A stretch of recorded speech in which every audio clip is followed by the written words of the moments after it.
Parents want golden child sister to walk down the aisle in a wedding dress at OP's wedding. Here I am, writing this long tale in my honeymoon, but it does feel cathartic to finally type it out, and my husband is more excited about this than the resort drinks. LOL. Anyway, this is a throwaway because I don't have a Reddit account, and my husband, the Reddit fanatic, said he doesn't want this associated with his main. As to why the Reddit guy isn't the one writing this, it's because he said since it's my family, I should be the one with the honor of posting the story, but he is looking over my shoulder to help out.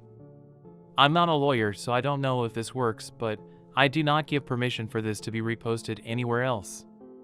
So, I think first it's necessary to give some background to explain how this behavior reached this level and why our responses were as they were. It's a long read, I apologize. So, ever since I could remember, my parents loved my sister more. I don't mean in subtle ways either. If my sister accused me of something, they'd believe it and punish me. If I accused her, they wouldn't believe. Even if there was undeniable proof, they'd still give her a lesser punishment and try to find a way to scold me in tandem. My birthday cake had to be a flavor she wanted. Hers did not, and my parents always denied knowing I didn't like that type of cake. They always bought her a bit more than for me. We went to where she wanted, even if it was an event that should be about me. My sister grew up spoiled and didn't like me, just used me as a punching bag. But at first she mostly ignored me. But then it got really bad when we were young teens. I'm not sure what the cause and effect are, but she found herself with no friends and her behavior got worse. Did her friends move? Did they ditch her because she was mean? I don't know, because we were never close and my parents loved to boast about her achievements but never ever mentioned any issues, whereas with me, they loved to bring out any flaws of mine constantly as teasing material. I only knew she had none because we went to the same school and I noticed her no longer walking around with people. Anyway, she had no friends. I did. I used to be decently popular. My sister realized that and suddenly I stopped being the occasional punching bag to a hated person she needed to take down at all times. She started accusing me of more stuff. She accused my friends of more stuff. My parents stopped allowing me to hang out with anyone, the excuses ranging from "they're not good people according to your sister" to "why are you trying to leave us, why can't you be like your sister and enjoy family time?" What saved me from complete isolation was extended family. Most of my family lived in the same hometown, and I got along with my cousins despite some age difference. At one gathering, they invited me over to something, I don't remember what, and I sadly replied I'm not allowed to go anywhere. When asked why, my kid self with no filter replied that it was because I wasn't allowed to have friends since my sister didn't have any. Well, that reached the adults, who apparently tore my parents apart. Later, I was scolded for lying and grounded, as if I had anywhere to go, for a month. But after that they allowed me some leeway, so it was worth it. And my sister changed schools. I guess the humiliation of extended family knowing her social status was bad and she demanded to be changed. And my parents immediately obliged, even though it cost them more since the school was further away. But she made friends on the new school. However, she never went back to the previous status quo of mostly ignoring me. I guess having felt the power of how badly she could screw with me, and angered that I told family she had no friends, she never let me go. My life was still bad. Her friends would come over and bully me, and my parents called it light teasing. I never called friends over because my parents were awful hosts to them, or my sister would accuse them of taking stuff and they'd believe it. I did become close to my cousins though, since my parents never dared do any of that to family. And then I got my first boyfriend. I didn't want to bring him home at all, but my parents insisted. Well, at one point we were separated and he came to find me to tell me my sister was flirting with him. By which he meant, she came over with skimpy clothing, batting her eyelashes really badly and started telling him how bad I was and how good she was. He was irked and ran off to find me. Of course, my sister told my parents a different tale, that my BF had instead tried to flirt with her, but she naturally refused since how could she do that to me? Guess who my parents believed? Now, my BF wasn't perfect, but I immediately believed him. For a mean reason. But remember that back then I was a teen and suffering from the unfair bad treatment. I was very resentful and moody and now hated my sister as much as she hated me. With that disclaimer out of the way, let's talk about looks. I hadn't mentioned them yet because they weren't relevant. My parents were / are overweight. And since they liked showing love via food, giving you more food, buying treats, etc., my sister was / is also overweight, whereas I was / am not. In fact, I've always been kind of skinny because punishment often included no treats or snacks. Obviously, weight isn't what matters, personality is. But my sister even then was already rude and spoiled. Even her flirting attempts were bad because she never learned to work for anything since she could demand and my parents would deliver. Added to that the fact that she didn't look like some sexy model. Even my self-conscious teen self didn't believe my BF would try and cheat on me with her. Anyway, my parents prohibited me from dating such a horrible boy. I did try to keep going in secret, but it was hard and the relationship ended. I did get another, but again my sister accused him of flirting with her when he refused her advances. Again my parents believed her. I tried pointing out how this happened again, but they decided that meant I was incapable of making good choices and kept picking bad boyfriends. The relationship couldn't handle the Romeo-Juliet situation and fizzled out again.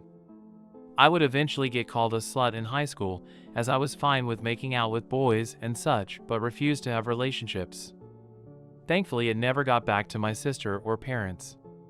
My sister did bring one boyfriend home during all this time. He was paraded with pride, and my parents spent every second telling me how good he was, and why couldn't I be like my sister and find myself someone like that. Until he stopped showing up, and suddenly he was conniving bastard that tricked my sister. Oh well. And the unequal treatment continued at this time. She had more spending money, her curfews were much better than mine, she was free to go anywhere at any time while I couldn't. If I pointed it out, my parents would say it's because she's older. But when I reached that age, I still didn't have the same treatment she had, and when pointed out, they deny they ever said that or claim it was because I couldn't be trusted like she was, using my sister's accusations against my BF and friends as proof of my bad judgment. Time goes by, and it's time for my sister to graduate. She was accepted into a college. Not a very well-regarded one, and she had no scholarship or anything. Again, because only her achievements were told to me, I don't know which colleges she even tried for, so I can't say how badly she was rejected. I do know her grades were bad in school though, because whenever she got a B we would celebrate. I would usually get good grades, but my parents refused to celebrate, claiming since I always got those, what was there to celebrate? My parents, naturally, made a lot of fanfare and told her they'd pay for everything. I was relieved she'd be going away. Not that it made my life any easier. She'd always come home every other weekend, and somehow stuff kept missing from her room or some other issues she'd think of to make my life miserable. My curfews were still strict, etc. Eventually, my mom came to talk to me about my impending graduation.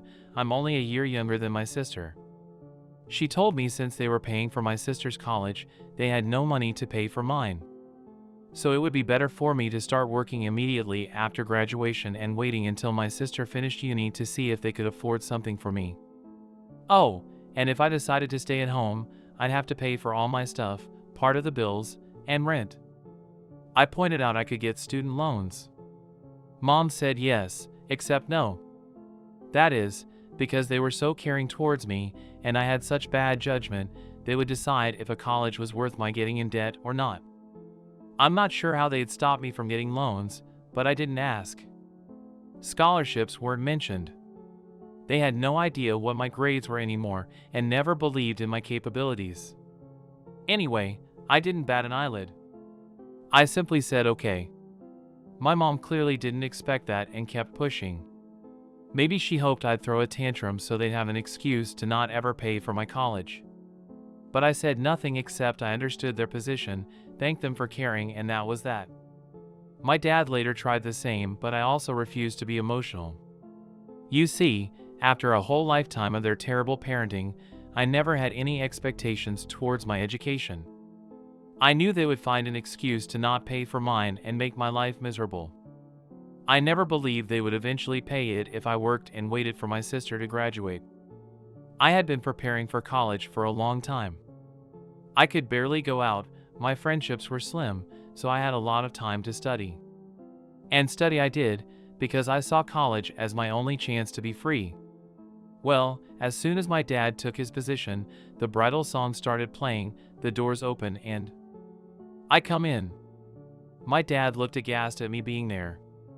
He tried glancing behind me, but you can't see the venue entrance from where we were, so he couldn't see what happened to my sister. And then his phone rang, I saw the caller ID and it was her. He just left me there with a mumbled something came up. There were gasps and confusion all around. The friend in on it loudly asked what happened. I lied and in a teary voice said he told me it wasn't supposed to be me there. It's not what he said, but my husband and I agreed that if he dared leave me, I should say that to make him look the worst possible. As for the tears, I wish I could say it was just my stellar acting, but no. Despite everything, a part of me didn't think he'd go as far as abandon me there. That the sister thing wasn't true but an elaborate joke. I don't know. I was hurt, still am, so I was sincerely trying not to cry. The friend then loudly went, "What did he mean by it shouldn't be you?" so that as many people as possible could hear and spread it, then went, "I will go and check," and ran off. We decided to do this to make her create hell with the security and stop my dad from coming back and stopping the ceremony or something. At some point my mom also left. At this point, my husband's dad quickly ran over and took my arm. He'd been forewarned he might need to. Watching him run desperately to me helped me smile. I walked down the aisle to whispers as people discussed what happened. Some apparently left to check too. When I reached my husband though, all was well. He made me feel better, joking my sad face was so real I deserved an Oscar, and don't worry, he'd rake them over the coals for what they did, lol. We got married without a hitch. My parents didn't come back. I did notice a lot of people leaving then coming back during the party, but no one dared tell me what was happening. Someone did come and whisper in my husband's ear and he went out. He came back after a while, with a thunderous expression, but whispered in my ear he needed to go hide somewhere before he broke character and started smiling, lol. Well, what happened is, it worked. The following is the summed account from friends, family, the security guy and my husband that I received afterwards. My sister did arrive in a wedding dress. The security refused to let her in. Per our agreement, he claimed she must be in the wrong venue because there was already a bride. And yes, we tipped him really well as promised. My dad went there and tried threatening him with police, claiming he never heard of him, so he couldn't be working there. The security agreed to the police since he was hired by us and doing his job. My dad realized by then it'd be too late and tried to demand he let my sister in. At this point the friend came over, started shouting and insulting my sister and asking what was going on. Basically stalling. My mom soon came and eventually other people. At this point the wedding plan was bust. All my parents could do now is damage control, as everyone that learned about it was aghast. They try and pull it and screaming and berating them. The three naturally said it wasn't a secret and threw my husband under the bus. At this point my husband was summoned. When he came over he put on his best look of confusion and denied. To quote him, gaslight, gatekeep, girl boss, lol. He denied having ever agreed to something so ridiculous.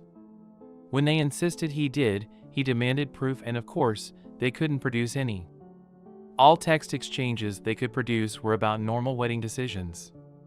My sister was crying and apparently sat on the floor kicking her legs like a kid. My dad looked like he'd beat my husband, but security and other people held him back.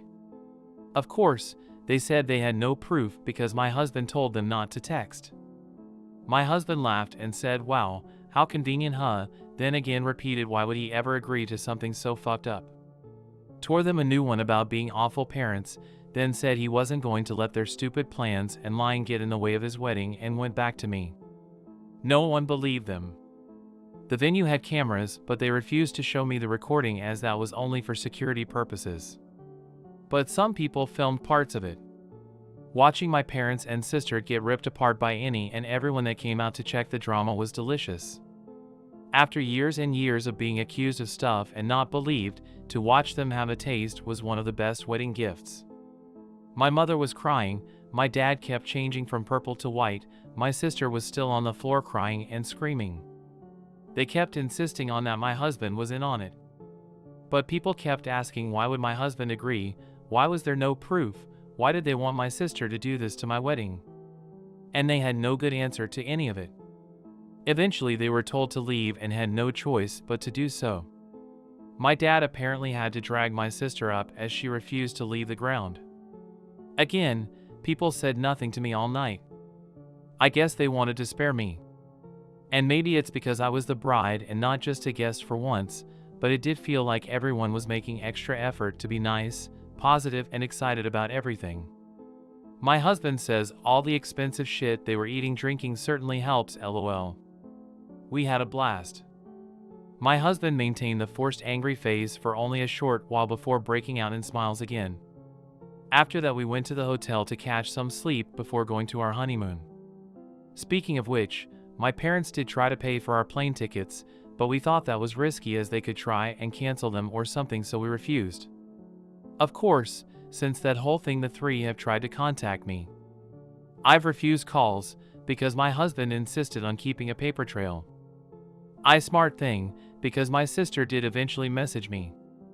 I won't repeat it as it was very unhinged and didn't make much sense, but the important part was that she blamed me for her humiliation, called my husband a two-faced snake that fooled them for months. He wants to print and put that on our wall, lol, and hoped, but was also certain it'd happen, that I'd get cheated on by him. She did also suggest he was cheating on me with her, actually.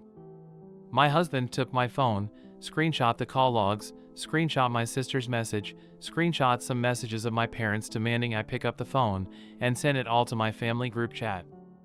And sent screenshots of messages to him where they called him names and threatened him, but he kept up the "you're delusional, I never agreed to anything" shtick, and even threatened to sue them for defamation and harassment. He wrote a message and said group chat begging my family for help, as I was now being harassed by them constantly. He begged family to help stop them from trying to ruin my honeymoon now that they had failed to ruin my wedding. Then finished neatly with a request that they don't share our locations to avoid my parents sending my sister over, and then claiming he had somehow agreed to pretend to fuck her in our honeymoon suite. LOL. My family assured him they'd take care of it. And indeed, since then we've had silence. My husband is a little disappointed my sister didn't disobey, so he could tattle again while tearing her a new asshole. We'll see if it'll last. All in all, while I obviously would prefer to have a normal loving family at my wedding, at least for once in my life, they not only failed to ruin something meaningful to me, but I got them back. Extra info. Do I know why they treat me like this? I've been asked this question a lot, so I assume you all will think the same. I have wondered this all my life, and I still don't know. I tried asking when I was young, but they denied any difference and scolded me for acting spoiled, so I quit trying. I've thought of some many possibilities, but based on my observations I think it's this: I was unplanned. They took a while to have my sister, so she was not only wanted but also like a miracle child after so long. However, given our age difference is quite small, I think they didn't expect it to have a kid so soon or easily, and didn't use adequate protection way too soon after my sister's birth. And maybe didn't notice my mom was pregnant until too late. So they were saddled with an unplanned baby while still dealing with a newborn. And they're not that well off, so having the extra expense likely didn't help. So they resented me. But that's my conjecture. Regardless, I've accepted the answer won't truly matter. What they did to me was unwarranted no matter what. Did they really think this would work? My husband and I talked, and we have the theory that they never wanted to do this at all. We think my sister threw a tantrum over me getting married first when she barely gets dates, and they gave my husband that outlandish proposition. As in, they didn't want to pay for my wedding and didn't think we'd accept or that it'd even look good for them to do it. But by suggesting it and being refused, they could look like the good guys to my sister while having an excuse to not give me a dime. But then my husband accepted it, and they couldn't backtrack or else risk my sister turning on them. Edited to fix some typos. Summary: because it did get too long, bad parents want to have my sister walk down the aisle at my wedding first, in wedding dress and all. My husband pretends to go along with it, and uses this as an excuse to get my parents to pay for the most expensive stuff possible for my wedding, which they only did because they thought it would be for my sister's sake. When the day comes though, we hired security that didn't let her in. When family called out my parents, they said my husband was in on it. But my husband denied it. There was no evidence, so no one believed them. So now family is against them, no one believes them. My sister didn't ruin my wedding and we got a lot of money out of them.